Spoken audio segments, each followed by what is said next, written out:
ഇന്ന് തന്നെ ഡൗൺലോഡ് ചെയ്യൂ. കാണൂ നിങ്ങളുടെ ഫേവറേറ്റ് ഷോസ്. നവീന്റെ കൂടെ കൃഷ്ണ തന്നെ ജീവിക്കും. കൃഷ്ണയുടെ മനസ്സിൽ എന്ത് പ്രശ്നമുണ്ടെങ്കിലും നമ്മളത് മാറ്റിയെടുക്കും.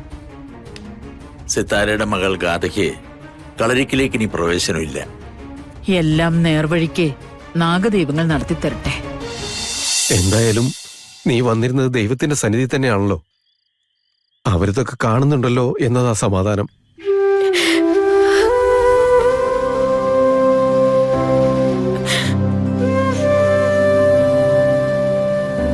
ഇക്കാര്യത്തിൽ നീ തർക്കിക്കേണ്ടതെന്താ? നമ്മുടെ കൂടെ ഇപ്പൊ ഉള്ളത് കൃഷ്ണയല്ല, അതെനിക്ക് ഉറപ്പാ. അമ്മേ, ഹോസ്പിറ്റലിൽ ഞാൻ ഉണ്ടായിരുന്നല്ലേ. കൃഷ്ണ തന്നെയാണ് നവീനെ പരിചരിക്കുന്നതും അവന്റെ കൂടെ ഉണ്ടായിരുന്നതും. കൃഷ്ണയ്ക്ക് നമ്മളോട് ഇങ്ങനെയൊക്കെ പെരുമാറാൻ പറ്റുമോ? അല്ലെങ്കിൽ തന്നെ നാഗപ്രീതിയുള്ള അവളെ പോലൊരു കുട്ടിക്ക് പിന്നെ എന്തിനാ നാഗദർശനം കിട്ടിയത്? ശാപം ഒഴിഞ്ഞുപോയ നാഗങ്ങൾ എന്തിനാ അവളെ പേടിപ്പിക്കുന്നത്? അതിനുത്തരം ഉണ്ടോ നിന്റെ കയ്യില്? അമ്മേ, നമ്മൾ ഒന്ന് മനസ്സിലാക്കണം. കൃഷ്ണ കഠിനമായ പൂജകൾ ചെയ്യാമെന്ന് സമ്മതിച്ചു. അതിനുള്ള വ്രതാനുഷ്ഠാനങ്ങൾ മുഴുവൻ അനുഷ്ഠിച്ചു. അപ്പോഴൊക്കെ കൃഷ്ണയുടെ മനസ്സിലുണ്ടായിരുന്നത് എങ്ങനെയെങ്കിലും ഈ കുടുംബത്തെ ശാപത്തിൽ നിന്ന് കരകയറ്റണം എന്ന് തന്നെയാണ്. അത് സംഭവിക്കുകയും ചെയ്തു. പക്ഷെ അതിനുശേഷം നടന്ന സംഭവം, നവീന്റെ ആക്സിഡന്റ്, ബെഡ്റൂമിൽ പാമ്പിനെ കണ്ടത്, അവളുടെ അതുവരെ ഉണ്ടായിരുന്ന ആത്മവിശ്വാസം ഇല്ലാതാക്കി. അതാ സത്യം. ഒരുപക്ഷെ ലോകത്ത് ഒരു കുടുംബത്തിനും ഇതുപോലൊരു അവസ്ഥ ഉണ്ടാവില്ല. കുടുംബത്തിലെ ഇളമുറക്കാരൻ ഒരാൾ കല്യാണം കഴിക്കുക, വധുവായിട്ട് ഒരു പെൺകുട്ടി കയറി വരിക, അതൊരാൾമാറാട്ടം ആയിരുന്നെന്ന് നമ്മൾ തിരിച്ചറിയുക. പക്ഷേ ഒന്നിനും പ്രതികരിക്കാനും പ്രവർത്തിക്കാനും ഒന്നും പറ്റാത്ത അവസ്ഥ.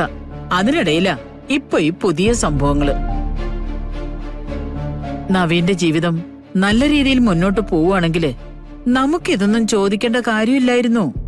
അമ്മയൊന്ന് സമാധാനിക്കേ. എല്ലാം ശരിയാവും എന്നുള്ള പ്രതീക്ഷയല്ലേ നമ്മൾ മുമ്പോട്ട് പോയിക്കൊണ്ടിരിക്കുന്നേ. നമ്മളുടെ കാത്തിരിപ്പ് മാത്രമല്ല, അവന്റെ കാര്യമാണ്. അവൻ എത്രമാത്രം അസ്വസ്ഥത അനുഭവിക്കുന്നുണ്ടാവും. ആചാരങ്ങളിൽ വലിയ വിശ്വാസം ഇല്ലാതിരുന്നവനാ. നടന്നുകൊണ്ടിരിക്കുന്ന പൂജ മുടക്കാൻ നിർബന്ധിച്ചവനാ. എന്നിട്ട് നമ്മുടെയൊക്കെ വാക്ക്, കൃഷ്ണയുടെ വിശ്വാസം, അതൊക്കെ അവനെ പുറകോട്ട് മാറ്റി. പാവം കാത്തിരുന്നു. അതൊക്കെ വെറുതെ ആയിരുന്നു എന്ന് തോന്നുമ്പോ ചിലപ്പോ കുറച്ചു ദിവസം കഴിയുമ്പോ ഇതൊക്കെ നേരെയാവും. നമ്മുടെ പഴയ കൃഷ്ണയെ നമുക്ക് തിരിച്ചു കിട്ടും. അപ്പോഴും ഭീഷണി ബാക്കി കിടക്കുകയല്ലേ? കൃഷ്ണ പഴയതുപോലെ ആയോ? കളരിക്കലെ സാഹചര്യങ്ങള് പഴയതുപോലെ ആയോ? കൃഷ്ണയ്ക്ക് പകരം ഗാഥ ഇവിടെ കൊണ്ടാക്കിയില്ലേ സിത്താര? ഇതിനിടയിൽ പലപ്പോഴും നമ്മൾ അറിയാതെ തന്നെ അത് സംഭവിച്ചിട്ടില്ലേ? അങ്ങനെ ഒരു തീരുമാനം സിത്താരയിൽ നിന്നും വരികയാണെങ്കില് ചില കടുത്ത തീരുമാനങ്ങൾ നമ്മുടെ ഭാഗത്തും ഉണ്ടാവും. എല്ലാം തുറന്നു പറയേണ്ടി വരും. എന്തായാലും അത് വേണം. അപ്പൊ പിന്നെ അവൻ അവന്റെ ജീവിതം ആരംഭിക്കുന്നതിന് മുൻപ് അത് പറയുന്നത് തന്നെയാണ് ശരി. തെറ്റുകൾ കൂടുതൽ സംഭവിച്ചു പോയിട്ട് പിന്നെ തിരുത്താൻ നോക്കിയിട്ട് കാര്യമില്ല. അമ്മ ഒരു കാര്യം ഉറപ്പിച്ചു. നവീന്റെ കൂടെ കൃഷ്ണ തന്നെ ജീവിക്കും. കൃഷ്ണയുടെ മനസ്സിൽ എന്ത് പ്രശ്നമുണ്ടെങ്കിലും നമ്മളത് മാറ്റിയെടുക്കും. സിത്താരയുടെ മകൾ ഗാഥയ്ക്ക് കളരിക്കിലേക്ക് ഇനി പ്രവേശനമില്ല. എല്ലാം നേർവഴിക്ക് നാഗദൈവങ്ങൾ നടത്തിത്തരട്ടെ. നാഗദൈവങ്ങളെ. മോളെ,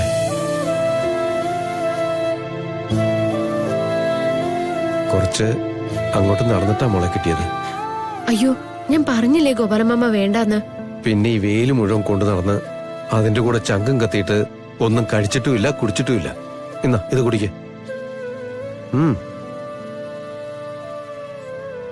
മോളെ, നീ കളരിക്കൽ നവീന്റെ ഭാര്യയായിട്ട് ജീവിക്കുമെന്ന് ഞാനും സുനന്ദയും ഒരുപാട് സ്വപ്നം കണ്ടതാ.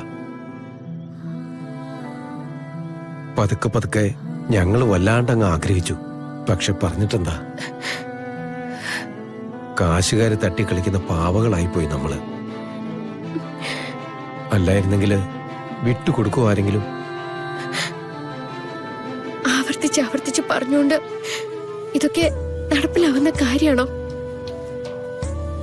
ഒന്നും മനസ്സിൽ വെക്കരുത്. വേരോടെ പിഴുത് കളയണമെന്നൊക്കെ മനസ്സിൽ ആഗ്രഹമുണ്ട്. പക്ഷെ ഇടയ്ക്ക് ഇത് എന്നെ നീയും തങ്കവും എന്റെ ജീവിതത്തിലേക്ക് വന്നത് ഒട്ടും പ്രതീക്ഷിക്കാത്ത ഒരു സമയത്താ. പക്ഷെ മോളെ മനസ്സിലാക്കിയ അന്ന് മുതല് ഗോപാലമാമ സുനന്ദേച്ചിയോട് പറയായിരുന്നു, അത് നമ്മുടെ മൂത്ത മോള് കൃഷ്ണയെന്നാ.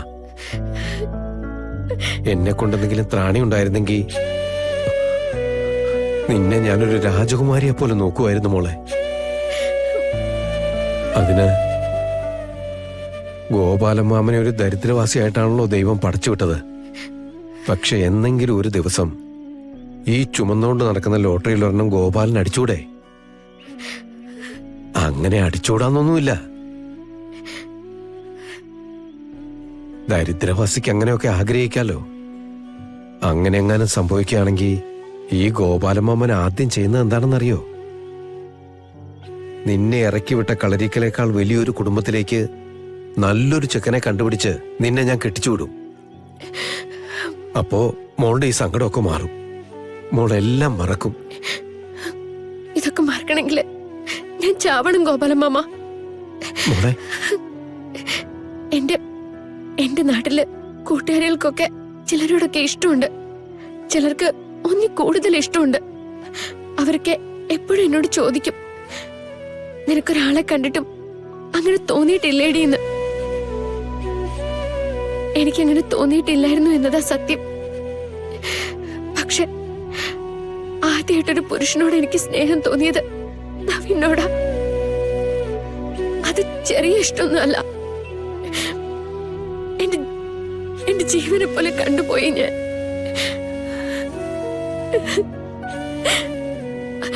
ആ ഇഷ്ടം ആദ്യത്തേത് മാത്രല്ല, അവസാനത്തേതുവാ. കൃഷ്ണയുടെ മനസ്സിൽ ഇനി വേറൊരു പുരുഷനും ഉണ്ടാവില്ല. ഭ്രാന്തെന്നൊക്കെ ചിലര് പറയും. പക്ഷെ ഈ താലി കണ്ടോ? കൃഷ്ണയുടെ കല്യാണവും ദാമ്പത്യ ജീവിതമൊക്കെ ഇവിടെ അവസാനിച്ചു. ഗോപാലമാമ വെറുതെ അമ്മയുടെ മുന്നിൽ വെച്ച് എന്നെ വേറെ കെട്ടിക്കുന്ന കാര്യമൊന്നും പറയല്ലേ. അമ്മയുടെ മനസ്സിലത് കേട്ടാല് പ്രതീക്ഷകളൊക്കെ വളരും. അപ്പൊ എനിക്ക് സംസാരിക്കേണ്ടി വരും. അങ്ങനെ വേണ്ട ഗോപാലമാമ, ഇത് ഇങ്ങനെ അവസാനിച്ചു പോട്ടെ.